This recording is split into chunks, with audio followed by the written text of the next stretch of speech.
For the expansion of x squared minus 12 over x to the power 43, we want to find the fourth term of the expansion in simplified form. First, just a reminder of the general term formula. This does not appear in your IBSL formula booklet, so you do have to have this memorized. Let's also begin by listing out our other known values. We know the first term in the binomial is x squared, the second term in the binomial is minus 12 over x, and the power is 43. From here, we're asked to find the fourth term, meaning the r value must be 3. We can plug in all our known values into the general term formula and proceed to simplify. Since we do have our calculator, we can do these calculations using our GDC. Combining all our like terms and simplifying the exponents, we get negative 21,325,248 times x to the power of 77. This question is out of 3 marks, so you'll be scored on your method. Are you selecting an appropriate strategy using the general term formula? Have you used it correctly, identifying the correct r value? And finally, is your final answer correct?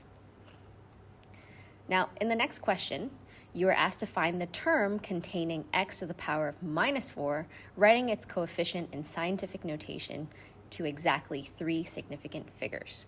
So here we do not know what the value of r needs to be.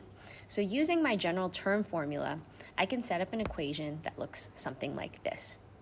Here we're using capital A as a placeholder for whatever the coefficient will be. Now, since the r value is the unknown value, we can draw out all of the terms containing x's within this expression, ignoring the coefficient values. So here, notice that the x squared term, when I raise it to the power of 43 minus r, I'm going to get x to the power of 86 minus 2r. The x term that's in the denominator becomes x to the power of minus r when I take that out of its bracket and raise it to the power of r.